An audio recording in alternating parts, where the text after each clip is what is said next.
یہ وہ زمانہ تھا جب عرب میں قوم سمود کا ڈھنکا بجتا تھا۔ یہ لوگ زیادہ تر کھیتی باڑی کرتے تھے۔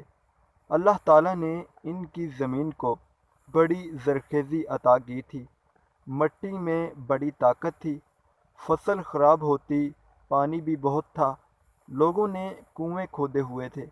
دراصل یہ اپنے وقت کے بہترین انجینئر تھے۔ ان کے محلات، قلعے اور مکان ان کے ہنر کا منہ بولتا ثبوت تھے۔ میدانوں میں بڑے بڑے محل تو ہر زمانے میں بنائے جاتے ہیں، لیکن قوم سمود کا حیران کن ہنر پہاڑ تراشنا تھا۔ یہ لوگ کسی مناسب پہاڑ کا انتخاب کرتے، پھر اسے تراشنا شروع کر دیتے، یہاں تک کہ پہاڑ میں مکان بنا ڈالتے۔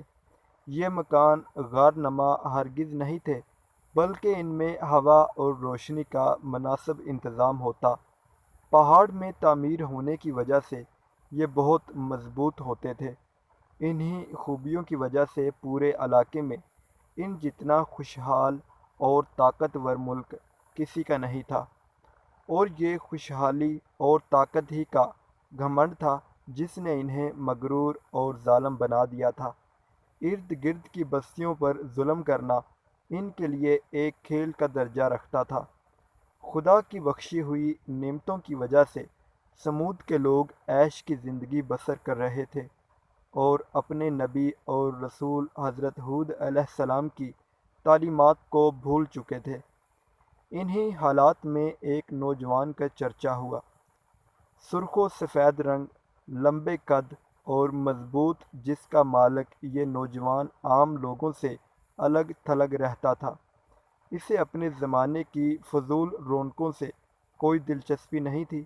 اسے بت قدوں میں رکھے ہوئے بتوں سے بھی سخت نفرت تھی۔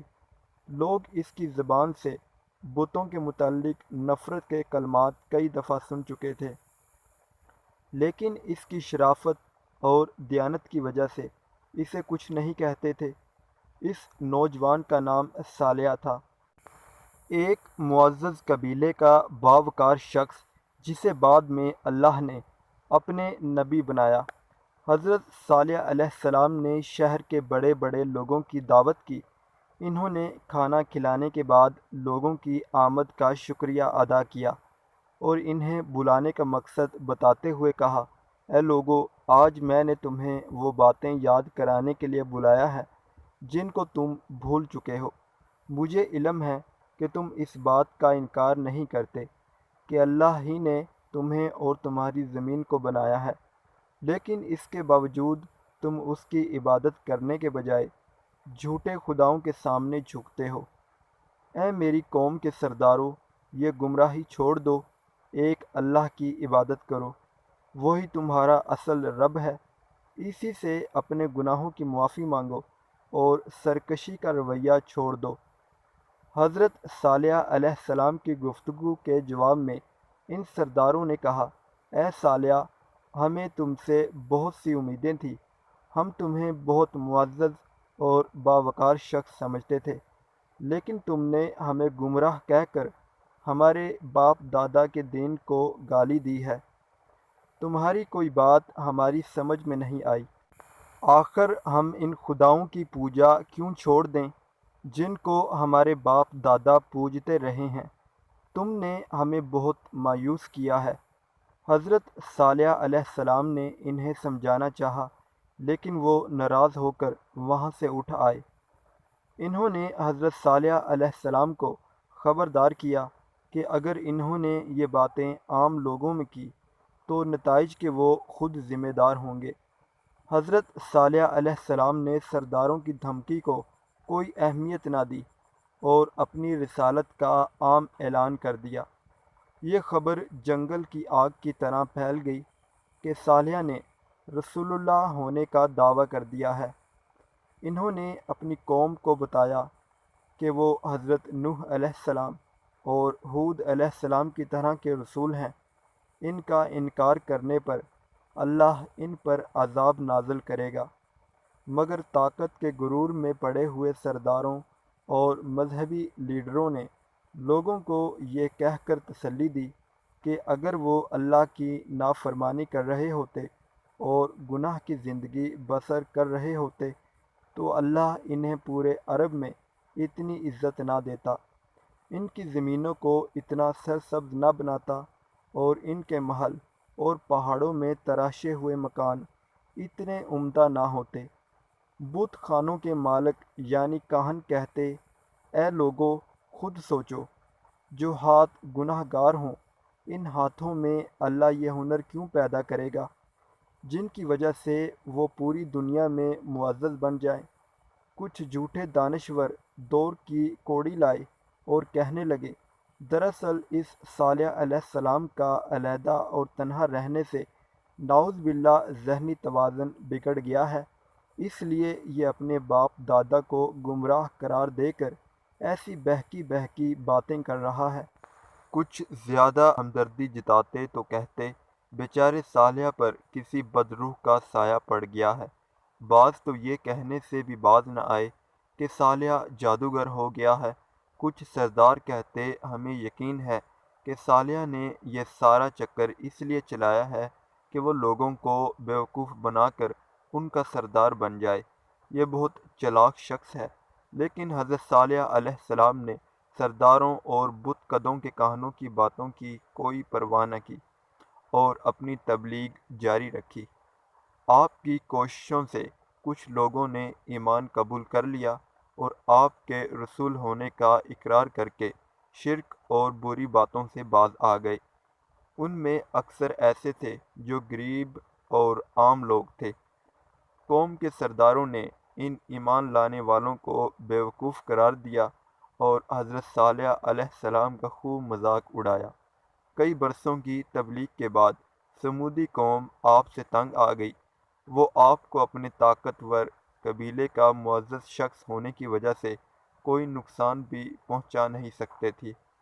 ان دونوں قبیلے کے کسی فرد کے قتل ہو جانے پر جنگ کا لمبا سلسلہ شروع ہو جاتا تھا۔ چنانچہ قوم کے سرداروں نے بت قدوں کے کاہنوں سے مل کر ایک وفد بنایا۔ یہ لوگ حضرت صالح علیہ السلام کے پاس گئے اور کہا، اے صالح، ہم تمہاری باتوں سے سخت تنگ آ گئے ہیں۔ تمہاری عذاب کی دھمکیوں نے ہمارا جینا مشکل کر دیا ہے۔ ہماری خوشحال اور رنگین زندگی کو تم نے کباب میں ہڈی بن کر تباہ کر دیا ہے۔ اس موقع پر ہم تم سے صاف صاف باتیں کرنا چاہتے ہیں، وہ یہ کہ تم کوئی معجزہ دکھاؤ۔ اگر تم نے ایسا کر دیا تو ہم تم پر ایمان لے آئیں گے۔ تب ایک دن حضرت صالح علیہ السلام نے اللہ کے حکم پر ایک اونٹنی کی طرف اشارہ کرتے ہوئے کہا، یہ اونٹنی اللہ کی نشانی ہے، یہ تمہارے مطالبے پر بھیجی گئی ہے، اس لیے ایک دن یہ پانی پیے گی اور دوسرے دن تم۔ اگر اس اونٹنی کی باری کے دن تم نے کنویں سے پانی حاصل کرنے کی کوشش کی یا اس اونٹنی کو نقصان پہنچایا تو تم پر اللہ کا عذاب آ جائے گا۔ قوم کے سردار بہت ڈرے۔ وہ کچھ عرصہ تو حضرت صالح علیہ السلام کے کہنے کے مطابق اس پابندی پر عمل کرتے رہے، لیکن جلد ہی ان کا صبر ختم ہو گیا۔ انہیں اپنا یوں پابند ہونا ایک آنکھ نہ بھایا۔ وہ اونٹنی کو اپنی چراگاہوں میں چرتا دیکھتے تو سخت غصہ کھاتے۔ آخر دو مالدار اور امیر عورتوں نے دو آدمیوں کو تیار کیا، انہیں اپنی دولت کا لالچ دیا اور ان سے کہا کہ وہ اللہ کی نشانی اس اونٹنی کو ہلاک کر دیں۔ یہ دو آدمی اچھی طرح جانتے تھے کہ وہ ایک بہت ہی خوفناک کام کرنے کا ارادہ کر رہے ہیں۔ وہ پہلے تو خوف زدہ ہوئے، مگر رقم کے لالچ اور دوسرے لوگوں کے کہنے پر تیار ہو گئے۔ ان آدمیوں نے منصوبہ بنایا کہ وہ اونٹنی کو اس دن ہلاک کریں گے جب اس کے پانی پینے کا دن ہوگا۔ چنانچہ اگلے ہی دن وہ کنویں کے پاس جا کر چھپ گئے۔ ان کا پروگرام یہ تھا کہ جیسے ہی اونٹنی کنویں کے قریب آئے گی وہ اس پر حملہ کر کے اسے مار دیں گے۔ انہیں زیادہ انتظار نہ کرنا پڑا۔ اونٹنی لمبے لمبے ڈگ بھرتی کنویں کے قریب آئی۔ دونوں ظالم چپکے سے کنویں کی اونٹ سے نکلے اور اونٹنی پر حملہ آور ہو گئے۔ ایک نے تلوار کا وار کر کے اس کی کونچیں کاٹ دی اور دوسرے نے آگے بڑھ کر اس کی گردن پر نیزہ مارا۔ بے چاری اونٹنی زمین پر گر پڑی۔ بے قصور اونٹنی کو زمین پر تڑپتے دیکھ کر دوسرے لوگ بھی پہنچ گئے۔ یہ لوگ چھپ کر یہ سارا منظر دیکھ رہے تھے۔ انہوں نے جب دیکھا کہ اونٹنی پر حملہ کرنے والوں کو کچھ نہیں ہوا تو ان کا بھی حوصلہ بڑھا۔ وہ بھی اپنا غصہ اتارتے پہنچ گئے۔ اب وہ سب مل کر اونٹنی کو مار رہے تھے۔ اونٹنی کو مارنے والوں کو رشوت دینے والی عورتیں بھی یہ منظر دیکھ رہی تھی۔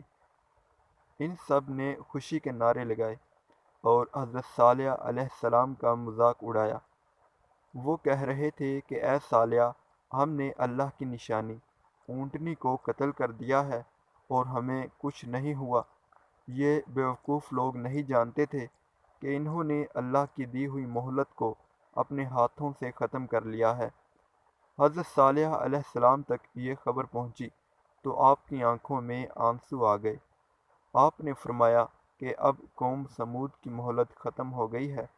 ان لوگوں پر 24 گھنٹوں کے دوران ایسا عذاب آئے گا کہ ان کی بستیاں عبرت کا نشان بن جائیں گی۔ حضرت صالح علیہ السلام کی یہ بات جب اونٹنی کے قاتلوں تک پہنچی تو وہ بہت خوف زدہ ہوئے، لیکن معافی مانگنے کے بجائے انہوں نے حضرت صالح علیہ السلام کو شہید کرنے کا منصوبہ بنایا۔ 9 قبیلے اکٹھے ہو گئے اور ہر قبیلے سے ایک ایک جنگجو منتخب کیا گیا، اور فیصلہ ہوا کہ رات کو حضرت صالح علیہ السلام کے گھر پر حملہ کر کے ان کا قصہ پاک کر دیا جائے۔ انہوں نے ایک دوسرے سے وعدہ لیا کہ حضرت صالح علیہ السلام کو شہید کرنے کے لیے سب قبیلے ایک دوسرے کا ساتھ دیں گے۔ یوں حضرت صالح علیہ السلام کا قبیلہ باقی قبیلوں سے بدلہ لینے کی جرت نہیں کر سکے گا اور ڈر کر خاموش ہو جائے گا۔ لیکن اللہ تعالیٰ نے اپنے قانون کے مطابق ان کافروں کو اپنے منصوبے پر عمل کرنے کی مہلت ہی نہ دی۔ اللہ تعالیٰ کا قانون ہے کہ اس کے رسولوں کو ان کی قوم یوں شہید نہیں کر سکتی۔ اگر قوم اس کی کوشش بھی کرتی ہے تو اس پر عذاب آ جاتا ہے۔ چنانچہ حضرت صالح علیہ السلام کو اللہ نے حکم دیا اور وہ اپنے ماننے والوں کو ساتھ لے کر راتوں رات وہاں سے نکل گئے۔ اسی رات وادی میں ایک خوفناک طوفان آیا۔ بھگولے کی شکل کے اس طوفان کی گرج انتہائی دہشت ناک تھی۔ اس نے اہل سمود کو تنکوں کی طرح بکھیر کر رکھ دیا۔ مضبوط محلوں اور قلعہ نما مکانوں میں رہنے والے یہ بدقسمت لوگ اب اللہ کی پکڑ میں تھے۔ صبح ہوئی تو ان کی بستی عبرت کا نمونہ بن چکی تھی۔ ایک بھی کافر زندہ نہیں بچا تھا۔